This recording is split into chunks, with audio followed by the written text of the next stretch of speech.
Okay. Welcome all. We are really sorry for a delay. We had our event at 5, but due to some technical glitches and YouTube complexities, we had to bring it further to 5:30 p.m. First of all, I would like to tell all of you that you all are really brave to come out and participate in this hackathon that we are conducting. And it's really wonderful that we have such a nice number of people participating with us. Now, I don't know how many of you have joined, so we'll wait few minutes for more people to come in, so then we can start with the heavier part of the stuff for the basically heavy boot camps. So for now, I would like to tell you is since you are all using C or C++, what happens with C and C++ is if we use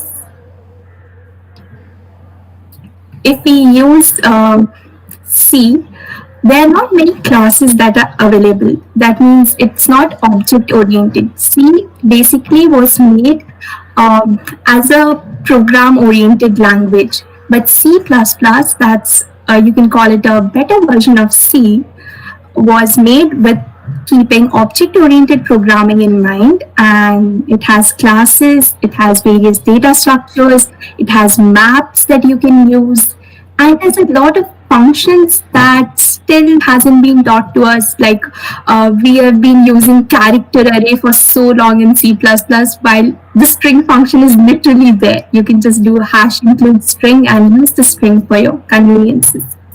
So that's about a small introduction about C and C++. So I hope you all have joined or you all are there listening to me, so we can proceed with first thing that I would like to tell in this YouTube live, and I think pretty much all of you are curious about, especially the beginners, is what is a hackathon? How do I go about a hackathon? And what can I do? If I go in a hackathon, what am I expected to do? What should I do? So let me now tell you that what is a hackathon in small. Let me tell you in small what the hackathon really is. So hackathon is basically a hack plus a marathon. Hack in the sense like taking up codes and then using them for solving a problem, and making new algorithms or learning about them on internet. There's no restrictions that you have to code everything. You can hack it literally from somewhere, but not with copyright issues and stuff. Marathon in the sense like it's time bound event. So how well can you progress with your idea, or how much have you progressed with your idea, is what we see in hackathons. So now this that we are conducting, Code for Change, is a code-based hackathon. Code-based hackathon is nothing but we will be giving you a problem statement, and there'll be few conditions, and I'll brief you about those later. But basically there'll be a problem statement. You will sit with your team, or even if you're an individual participant, look at it, think about the benefits of coding that problem. Coming up with a good solution is utmost important. Efficiency, how can we help the society be a better place, since the theme is code for the better society? So that has to be kept in mind. So I hope there are a few more people watching it, so I can start with the core contents. Now, the first thing, actually, I wanted to make this session a bit different from formal boot camps. That is, just show codes or tell you which code goes where. Because if I give you any kind of example question also to solve, so most of you will have a premonition of like, what if, since she's saying that, probably it will come in hackathon. So I can't do that either. I don't want to bluff or something like that. So we'll start with how to look at a problem. What are the next steps that are to be followed? How can we code using C++ or C? Because C also can be very beneficial at times if you are very thorough with the programming concepts of C. and then we will move forward. Before that, since all of you, probably most of you would have joined by now, I would like to tell you that this event, even though if you're not coding along with me, it's okay. You can just sit back, listen. For the beginners, it may be a new concept that I'll be telling. For the people who have already done or got over these concepts, it's probably a brush up session for you. So what I want to tell you is, when you're sitting down, I'll give you 1 minute. Go grab a paper. No need for a pen. And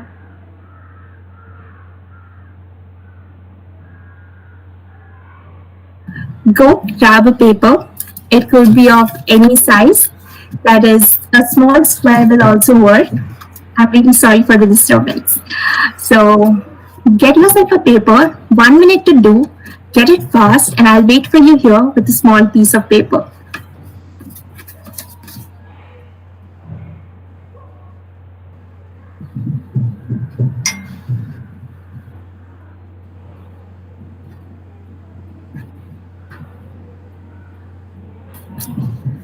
Okay, so I expect that most of you should have got your pieces of paper.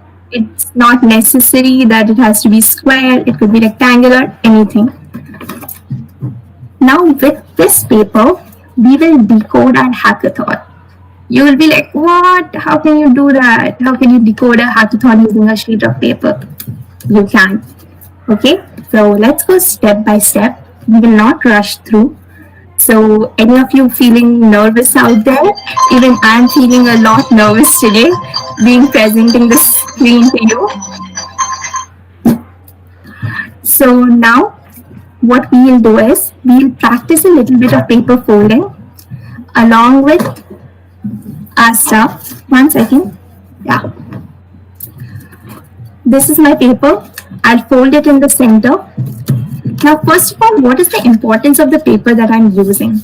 It determines each of your team or each member of your team. Each individual is just as different as the paper you and I are holding. So when you sit in a hackathon, you have to realize that not all your team members are of the same standards. So some may know super good coding, some may know super good presentation, some may not be so good at algorithms. So we will see through that. Okay, so this paper is very important today. So first fold it in the center if you can, like this. So you'll have a thing. Then again fold it the other way in the center. So you'll have creases over there. Then go for a diagonal fold like this. Okay. Then when you open your paper, you just have to push it from both the sides. So you get a kite shape. So this is the first part of hackathon. That is getting all your teammates at the same place. Secondly, comes my problem solving. So let's consider keeping the paper aside. I have a problem. I have a problem consisting about probably a hospital case. Like there are so many patients and we have to deal with them. No two infected patients can be together. So that's what we call a problem statement. It is usually given with a storyline. So it goes just like, due to the rise of COVID-19, hospitals are getting crowded. How will you place the beds so that each patient is not infected by the other patient? How to place the serious beds? So those are the pattern of questions that are asked in hackathon. Considering our first part about a problem statement, the part where you are helping the hospital or the hospital is the actual problem statement. So let's refer to our pen. The main part of a pen is the refill inside. So this refill is my main question. That is the hospital. Doing a management system for a hospital is my main question. Along with the main question comes the accessories or the conditions. What conditions? We probably don't know, but there are definitely two types of conditions. One is the primary condition that has to be satisfied. Second one is the secondary condition that if you have got a good program and if it is optimized, you can go ahead and solve that. So in this case, for my pen, the back part, the front flip, and the body are my primary condition because it totally covers the solution of refill. Now, this comes as my secondary condition. So, we'll think about a cap or a secondary condition later. First, let's deal with our primary conditions. Now, when I tell you about a real world problem that's usually given in hackathons, what happens? You start thinking, okay, now hospital, okay, that's a real life object. So, what next? Now, you have to think what connects a real life object with a virtual object. Virtual object in the sense your programming and logic. So, when I think closely, the closest relation that I can find between C++ and the hackathon questions is objects and classes. Because as we all know, class is basically brought out from the real world. It's extraction of real world objects into the computer programming. So let's start our today's session for everyone from beginners to advanced. If you are at advanced level, use this as a refresher session. If you're a beginner, pay a close look because these concepts will really come handy while you're doing it. Okay, so let me share my screen where I can code and show you about classes and objects first.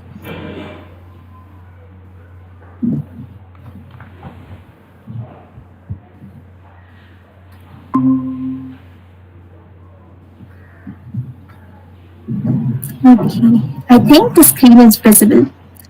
So I had a pre-written program, or I had typed it already to save time for you and me. So if you want, keep coding along with me. First of all, the software that I use usually is code blocks.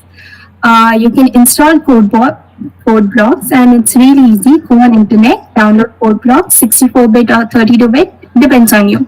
The version as new, the better. There are many other platforms. Since my first hackathon, I had used an online platform because I was anyhow doing one part of the solution.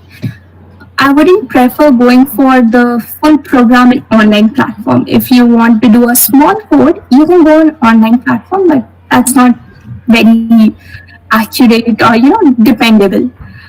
What about the other platforms like DaveC or Ubuntu? Since a few of us have learned it in our first year, you can use that too. That's no problem at all.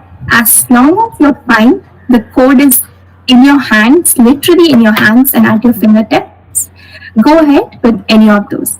So if you all have any problem downloading DaveC, code blocks, or any of those, please let us know and we'll guide you through it. Okay? Since we don't have much time, that I can show you the real download process over here. Okay, now let's start with classes. Classes are an overall, you can say it's an overall package kind of thing.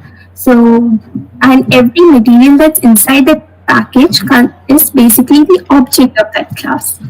So if I define a class student, since I have defined a class employee, so you can see over here, but if I define a class student, my objects will be each one, like you, me, and few others. Everyone is a student. So we all will be under the class students. If I define a class teacher, every teacher will come under that. So that's how classes and object works. So when I define a class, I get an object called student. Now what happens with the student is I can define a lot of characteristics or certain defining or parameters, like what defines you as a student is your USN number, your stream, your semester. Those all things are what defines you. So that's an object identity. Now coming back to the program that we have written. So as we all know, we use hash include IOStream. IOStream is for input output operations. After that, we have using namespace std. Now you might ask, what is using namespace std? Probably the new ones or the beginners. So using namespace std is used to use the operators like cin and cout. These two operators, the input output operators, come under the package of or under the library of iostream.std. So if you don't use using namespace std, then you'll have to use std.cout, std.cin everywhere, wherever you mention cout and cin. Cout and cin for the beginners, cout is an output operation, cin is an input operation. The operator used is the lesser than operation for the cout and the greater than operation for the cin. Shata, code Yes, is not Kunal. visible to the viewers. It's not visible. Let me try again. Now, can you see the code, Kunal?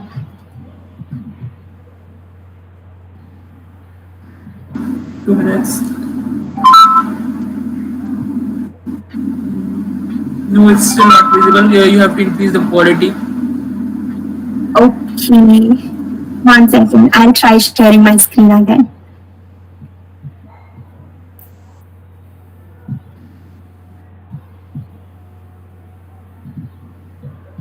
Go to the video settings and then increase the quality for Google Meet for streaming.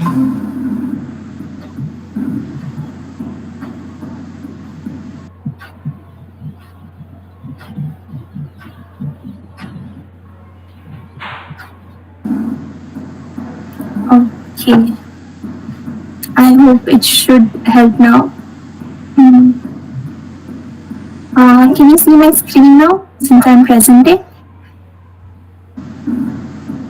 Yeah, I'm seeing your screen. You haven't presented the code one yet. Yeah, it's not visible. Now it's visible? Yeah. Yeah. Okay. Since now it's visible, we have already, to the people who are joining now and in the middle, sorry for the break of flow, we had discussed about the object and classes. Now I'm showing you how to declare a class and an object. So class employee, that's a major heading. So employee, student, teacher each come under a class, and it's very useful because when you're dealing with real world problems, you need a class. Like if you're dealing with hospital, patient should be your class, doctors should be your class, so that you can define entities within it. So we have data members and member method in each class. Data members are basically data types of variables like USN, name, like that. So for patients, it will be bed ID, patient ID, and those stuff. So for employee, we have emp ID, emp name, designation, and we have the day of entering and the date of birth as int.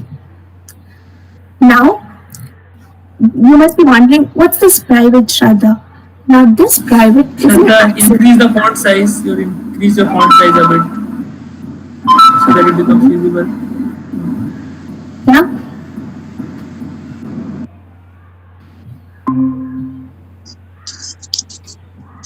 Working?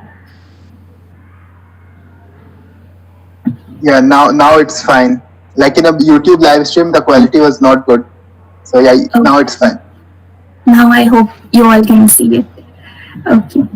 So now we describe our emp ID, emp name, designation, date of join, this one, and date of birth. After that, private is something known as access specifier. In a class, whatever you declare without an access specifier is by default private.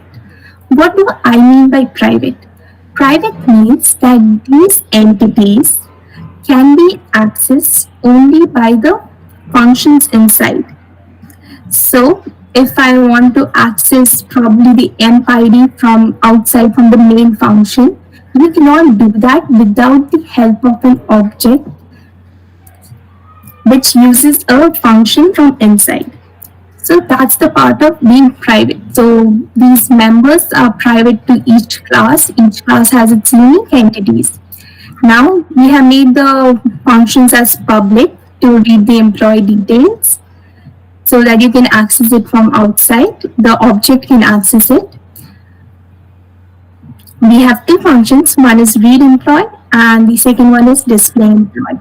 Read employee gets you the detail of employee ID, name, designation, date, birth, and display employee just displays those. Now in our main function you'll be like, okay, now I have created a class. But you were telling me about an object. So what about the object? So making an object is really easy. How can we make an object is we can use the syntax of let me put it in comments so it does not hinder my code. We can use class name space object name semicolon. So this will be my syntax for declaring an object of that particular class. So here we have done it with employee EMP. You must be like, but there's not only one employee, there will be many. Yes, there can be many, there will be many. So we can use an array of objects, probably 11 employees or 100 employees, whatever your choices are. So you can use it that way. And then you'll be like, okay, Shraddha, now since you have already declared array of objects, now what? I'll be like, now we read. We read for input from the user. So how can we take input from the user for, let's not have this array right now. So let's read from the user for employee name. Now as you see, my employee name is a private. That means the object cannot access it directly. But here my read employee function is a public. That means my object can access it directly. So what we'll do is we'll do emp dot read employee, this one. Okay. So here my code will go and take the data from the functions over here. It will be asking you to enter the data. After that, what happens, you will be like, okay, now we have read the data. How will you display the data? Simple as it seems. After you have done m.read employee, same. Just do emp dot display employee and put a semicolon. So this will display the data of the employee that you have recently entered. So 1 second, I'll just come in this part and show you the working of the other part of the code. So there's no, all of you know, right? Backslash star is for commenting. So don't forget that, it's useful. Because half of the time when we are testing the program, we usually use backslash star to see which part is not working, and it's really helpful. Okay? So now in the smart code blocks, you'll have to build the code. So I'll put on build over here and I'll increase the font so that you guys can see the output also. Okay. So let's save, Control S, build. Target is up to date, and then you can run. It takes a bit of time to process. Let's see. Enter employee ID. You go like 1, 2, 3. Name of the employee, probably Shraddha. You can suggest me names in the chat box. Designation manager. Date of join. So probably my date was 20 month 12 2019, the year we all love. Date of birth, anything. This is not my real date of birth for all of you guessing out there. And you can go like something like this. So now you see, once it has accepted the data, we had called m.display. And this, once again, let me make sure that you are able to see.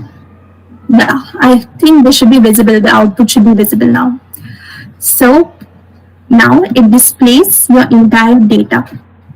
Now the question is, how do we use this in Hackathon? How do we use the concept of class and object in Hackathon?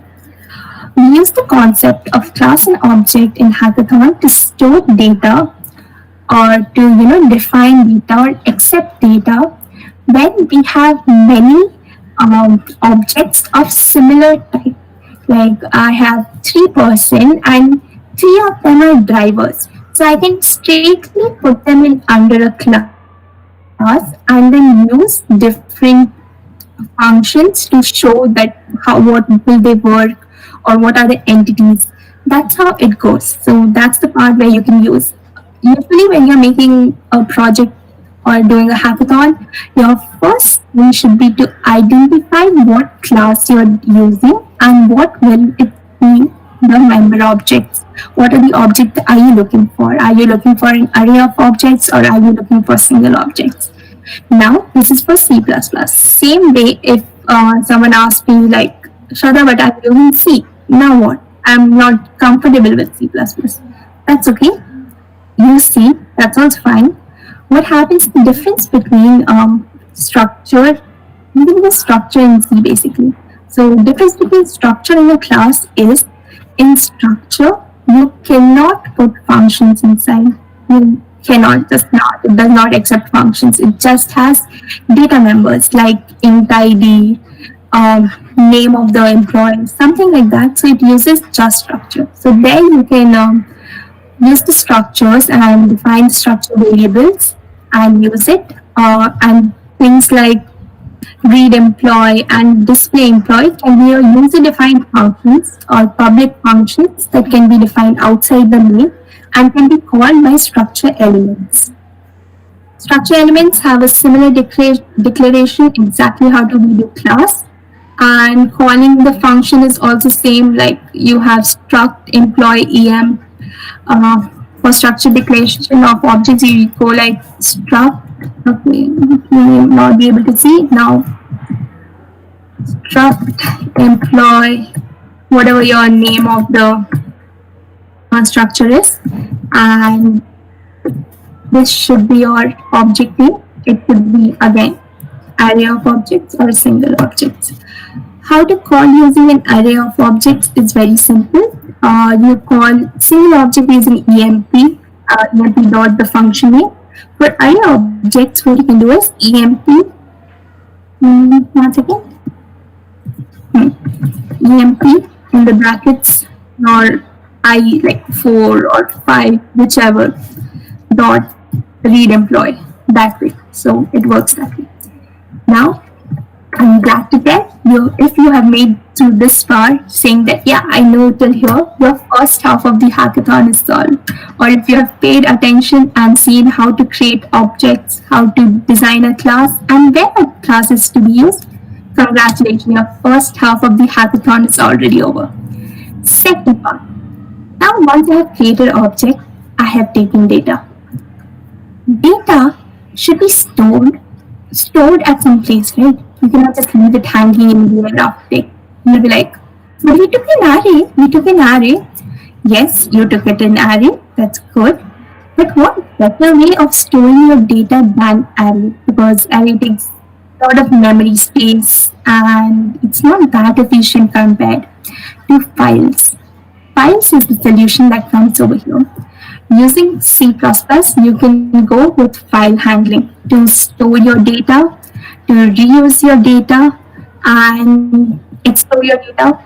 So it saves memory space, compilation time reduces fidelity.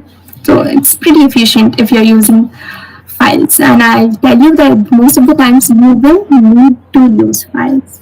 So now I've added files to the same. What you need to know about files is when I accept the details of an object, I have to write it in a file. A file is nothing but an empty notebook which will keep a register of all the objects that you are entering into it. And then later, when you open the same file, you will still have your data over there. So that's a wonderful thing. You're still storing your data somewhere. So that's what we can do. I remember in our the first hackathon, we had used file handling to store the place names and object names. So that's also nice. So what we can do is I'll show you how to create a file. I'll show you how to store in a file, and I'll tell you how to extract from a file. In file handling, of there are two types of files. First one is a binary file. Second one is a text file. You'll be like, files are files. What's the difference between both? No, there is a difference. Text files will convert all of your text and store it in like text format, whereas in binary files, it will convert all of your data and store it in binary numbers like zeros and ones. What happens? What's the advantage of having a binary files? It's very easy to store your objects and it's very easy to navigate. So that's why when we are storing data for class structures, we go for binary file. How to create a binary file of that name? The binary file has an extension known as .dat. This is the extension of a binary file. This tells you the file you're opening is a binary one. So now what happens over here is, first of all, we need to know the library that is used for data handling, that is the file stuff. So it's fstream. Fstream is the library used for handling data and files. So you'll have to do hash include fstream. I have defined, probably all of you must remember that if you do a define file name m.dat, this means that wherever you write file underscore name, it will be replaced by m.dat at compilation. Okay, so this should be clear as to why I have declared it over here itself, because it's easy. If I change the name over here once, name of the file everywhere can be changed easily. So I don't have to be troubled like, why am I using the same file again? I can change now. First of all, we have to use fstream. Fstream is basically what to say, it can be told as it's the stream, or it's the function that will allow you to accept, that will give you objects that will help you write into the file and read from a file. So here my object for that will be file itself. You can name it anything, there's no restriction. It could be ABC or fin, fout. Many of you who have used find fin and fout very convenient, but we use that with fstream and offstream. But fstream is basically the, if this is offstream and this is ifstream, if you put them together is the fstream. So it has characteristics of both if and offstream. So input and output can be done usually using fstream. So now using fstream, what happens is we can do file.open.name fstream object name object.open file name semicolon iOS out iOS binary. That means it's in the iOS output mode. We are writing to the file, and this is the file name.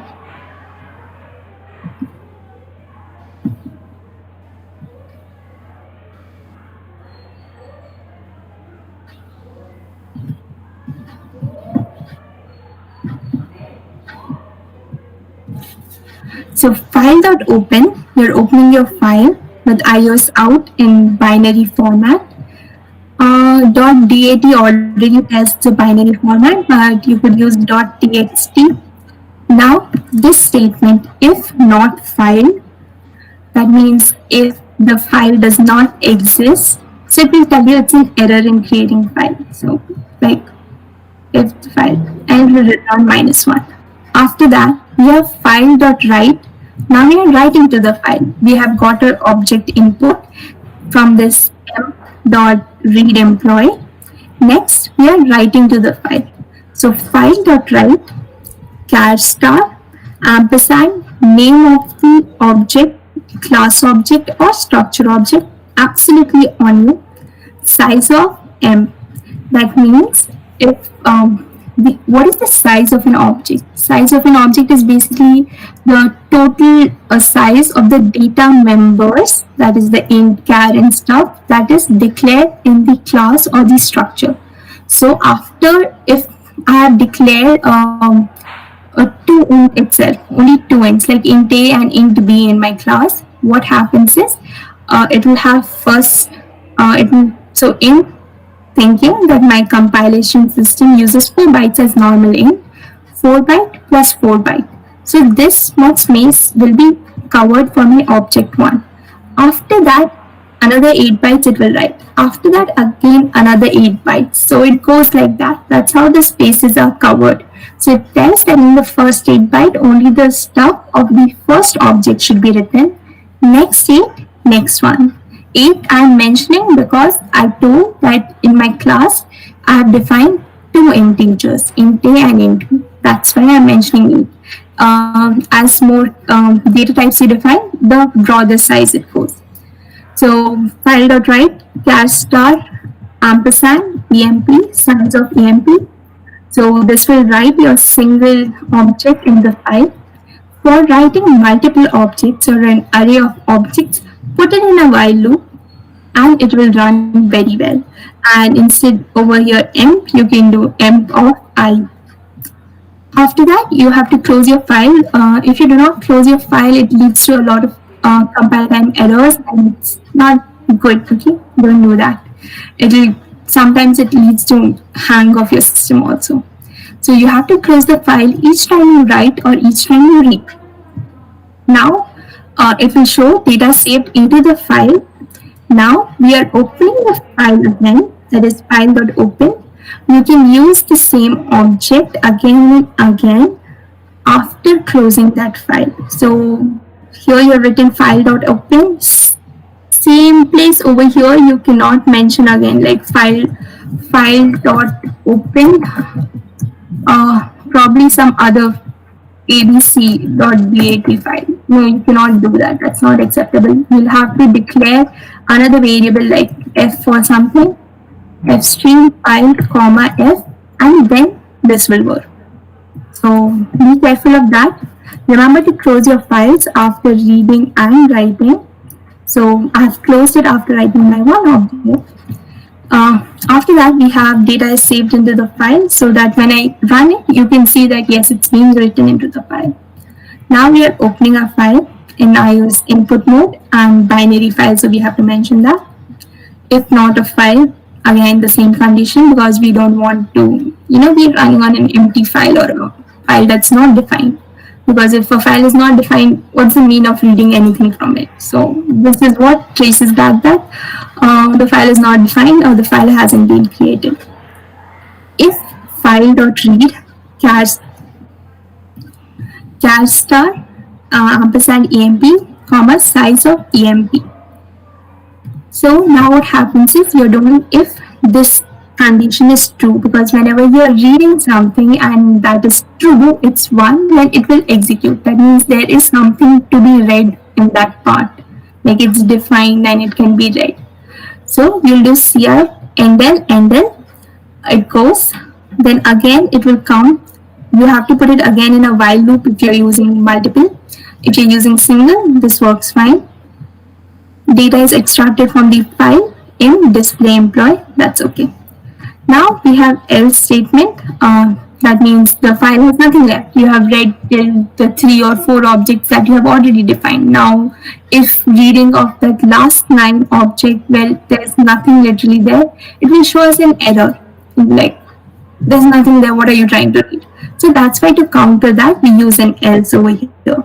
And then again, you close your file. So I hope this part of file handling, at least the basic of how to read an object and how to write an object is clear. I wanted to tell you how to write text into a file or read from a text file, but if I see from the hackathon view, it won't be necessary much or it's not as useful. So I'll cover up every useful topic that is really necessary or will help you at one point or the other in hackathon. So now you know classes and objects. So you can create your objects. Now you can store your objects efficiently.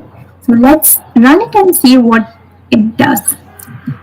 So, one second. Let me build it again because I haven't saved it. Control S, build, run. It might take a bit time. Okay. So again, employee ID, name of the employee. And what is the thing that you must be like, why are we using files? Because files will retain your data for a longer time. Once written into a file, it stays there in your system for long unless you delete that file. Whereas you say that this can be done in arrays also, you can create array of names and stuff. But we cannot do that because array, every time you restart your computer, you have to input new values. Even in every run of the program, you may have to enter new values. So that's not possible. Imagine hospital entering um, new values every day. That's impractical. So that's why I'm telling you to use files for data storage. Date of birth, anything. Okay. So now you see after it printed, that is emp.display. I hope it's clear, it's big enough. Hmm. So after it displayed all the data, data is saved into the file. Then we are extracting data from the file, that is employee ID, name, date of join, date of birth. So this is how the files work. I hope we are clear with the concept of files. We It's too much of coding that we are doing today, so I hope you guys don't get bored because these are the concepts that whoever is doing using C++ programming, if you're not confident with Python, or C programming, if you're not confident with Python, trust me, these concepts are a must. If you do not know, you won't be able to, even do the first step of hackathon problem. So please look at it. If you have any doubts, put it in the chat box or the live chat. Right. So Kunal will let me know if there are any questions. Even if you can't see my screen or if I am not visible, do let me know that. Okay. Next, we have stored our data. Now, how to access our data? Hmm, that's the important part. So, this was about files. What we can do is, let me come back to the Google Meet. This won't need a code right now. Okay. So now what happens once you have stored your data in the file, you have declared class name and now how to work with that data, right? What should I do to work with it? Hmm, that's true. What should you do to work with it? Now, you can extract the data as emp of I, and after that, apply your algorithm on that data. Algorithm, what does it mean is, um, when when we were doing binary search or linear search or even bubble sort, what happened is we had a interesting pattern. This number goes here, this number goes there. So that's an algorithm. That's not a full program, but just the code part. You must be like, why am I not showing those codes now? Because the thing with code is it's easily available at any place. So if you know what you're applying for, like if I'm going to find the maximum of three numbers, so if you just type like how to find the maximum of three numbers, you get it. But how do you know from a problem that you have to find the maximum of three numbers is what hackathon focuses on. Okay, now we have to go with access of data, that is using or basically data structures, stacks, queues, linked lists, and dynamic array allocation, memory allocations. So I will show that in 1 minute. Before that, I would like to show you a visual representation of how it looks.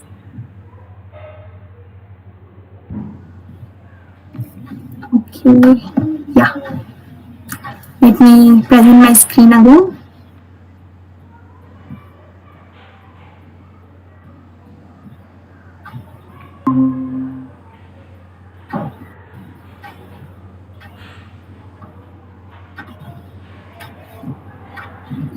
Okay.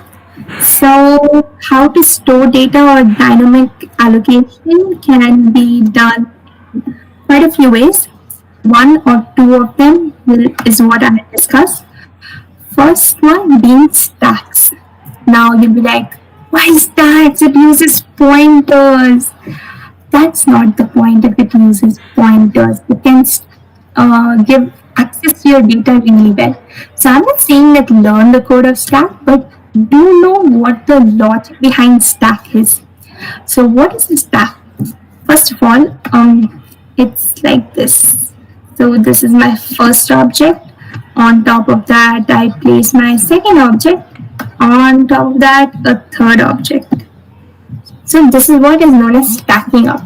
You know, when our teachers tell us you're piling up assignments, you're stacking up assignments, how are you going to finish it? And then you work with the whoever we have got first, that we'll finish first. Or whoever we have got last, we'll finish that first. So the recent ones are finished first. So that is basically the real life example of using stacks. So if you can still see me, I'll show you. So, okay. Now this is my base of a stack.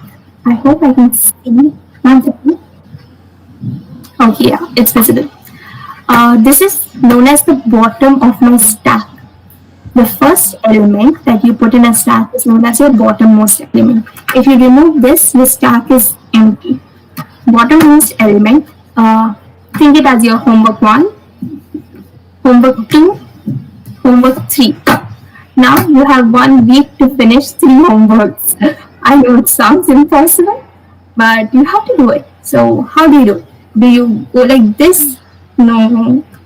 Do you go like this? Yes. So this process is known as popping out. Yeah, popping from stack. This process, of which is known as piling up of homework, is known as pushing into stack.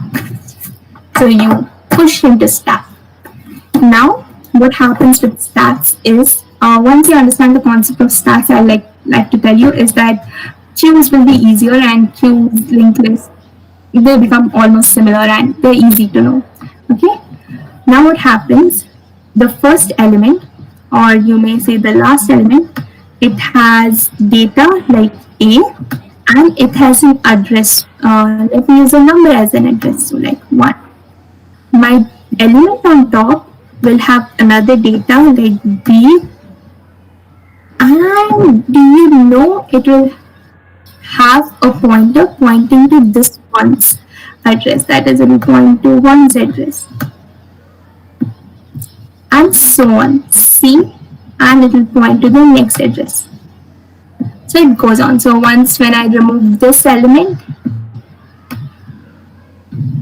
over here, this is gone.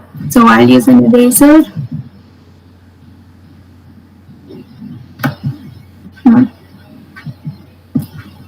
Next element, again, I'll pop it out, it will come over here.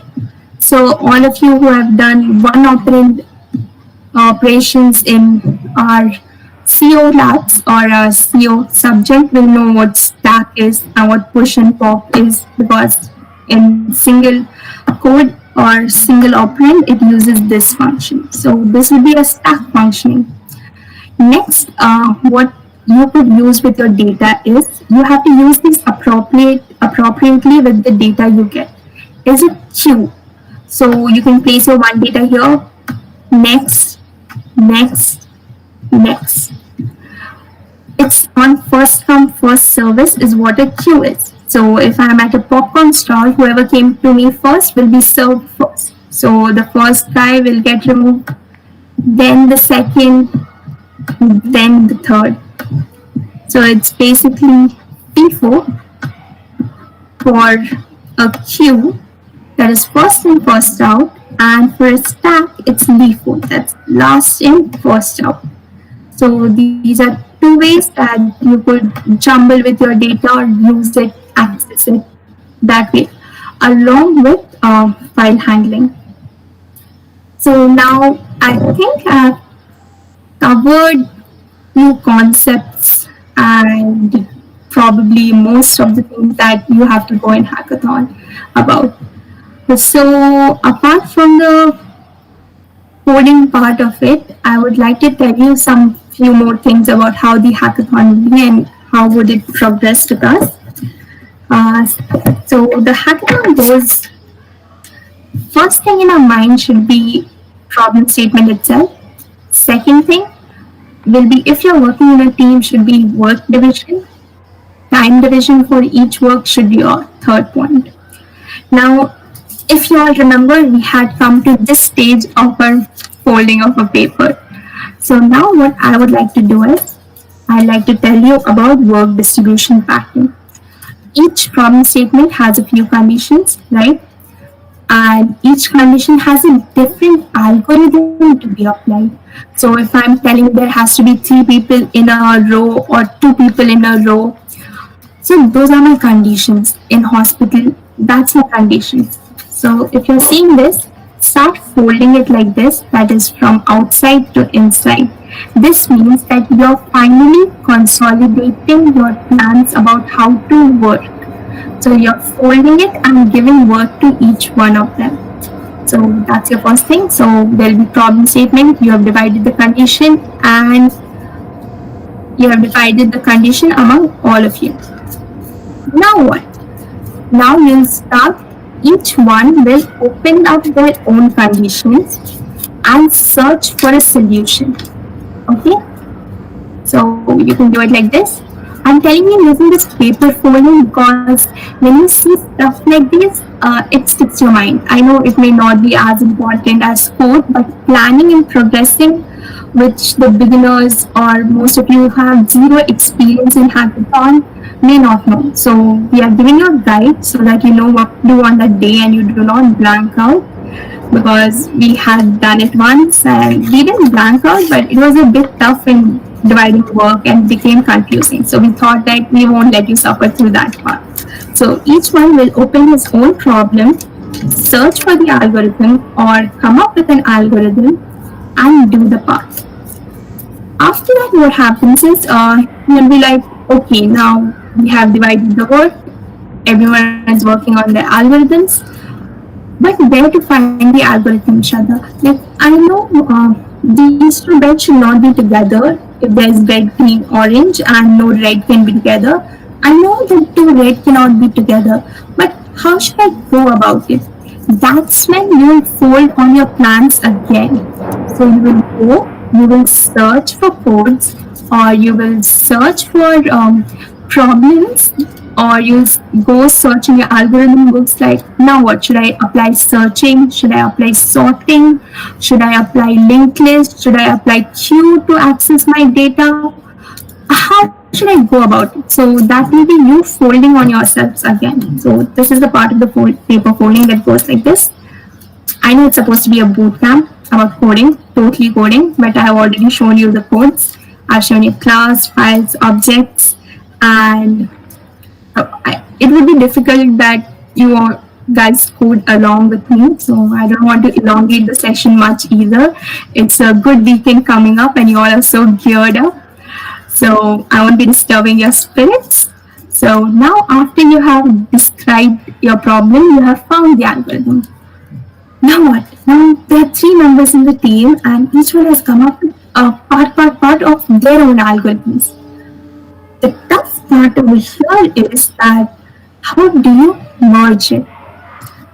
Who should merge it and how do you merge it? How can you merge it as first of all, you have decided all the class members, so almost all the variables that have been used everywhere will usually be same.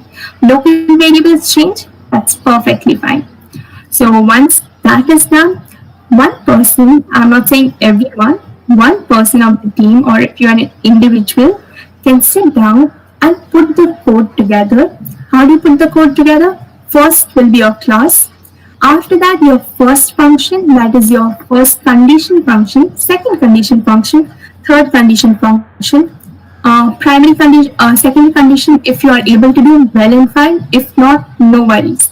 Next will be your int main. Excuse me. Next will be your int main. Over there, you will call all the functions. So no need to write display or read within the InkMe. Make a function for those so that any object that is being used, you will use that function as well. So now you have done that also. Very good. So now you have compiled the code.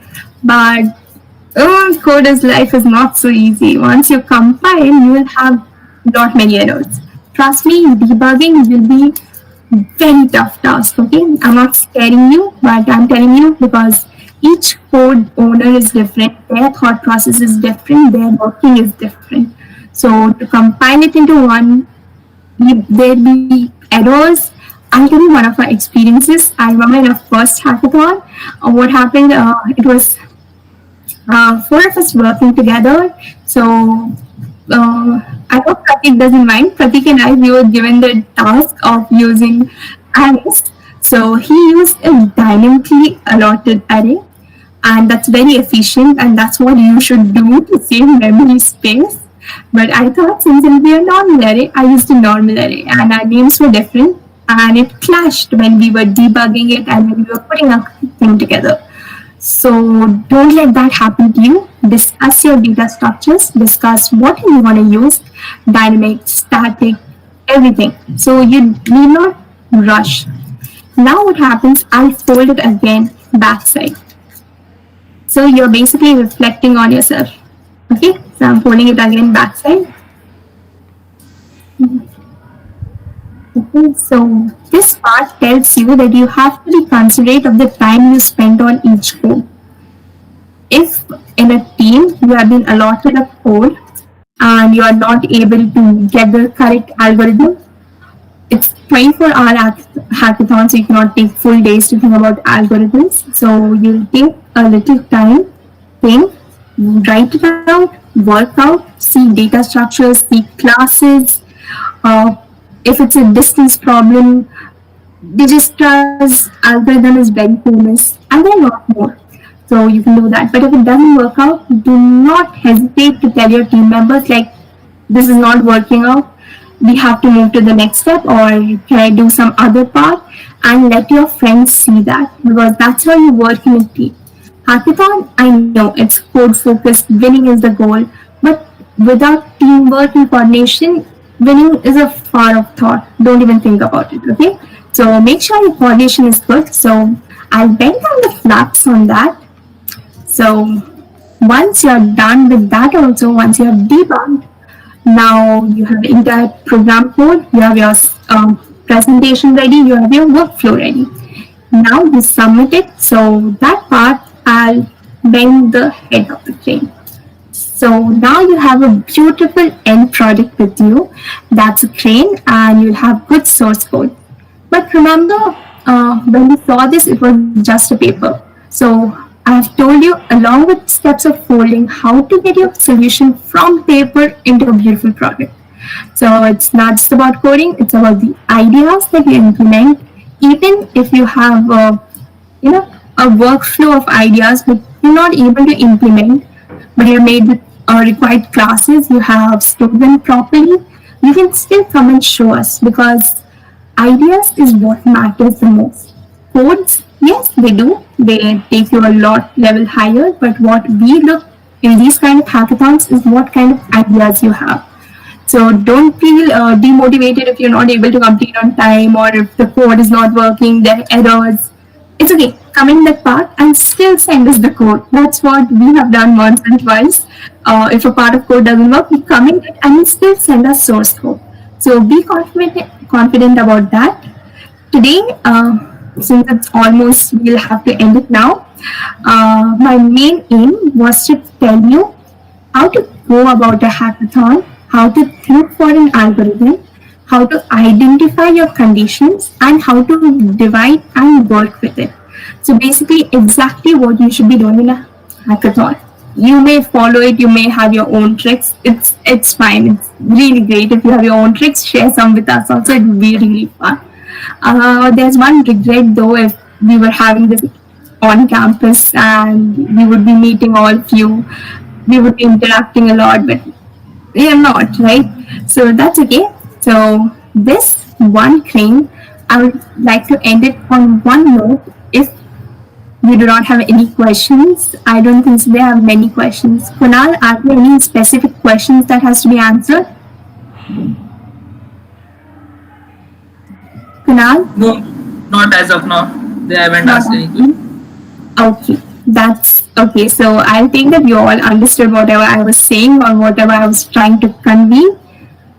This is a Japanese, it's a Japanese myth, or you can say belief that if you make 1,000 cranes, your one wish can come true. And Psychonauts Club has made you this one starting crane so that you can move forward with us, break your barriers, make those 999 cranes, and make your one dream come true. I think and I hope and I know that you guys will keep up the spirit and show us good participation, great ideas, fun moments, and I hope this session was useful in terms of coding, learning, how to go about it. And if you want to know something about the theme, it's there in the poster. You will have to look at the poster carefully and you can see what our theme for this time is. I hope you all have a great, fun event. And since there are no questions for now, I think we should end our stream here. We don't want to disturb their holidays anymore. Okay? Yeah, it's fine. We could end it here. Thank you Okay. guys for your participation, for your viewership. We'll be Yeah. seeing you soon in the hackathon. All the best. Prepare well. And good luck with your weekend. We would like to give one more thanks to our entire teacher coordinators and our team leader Shashwat, Mr. Manoj Chala, who has helped us throughout this hackathon. He kept a constant guiding light over us so that we could come and talk to you so freely. So thanks for those. Thanks for all of your viewership. Thanks to listening to me, making a little first starting step of a crane. And Kunal, over to you.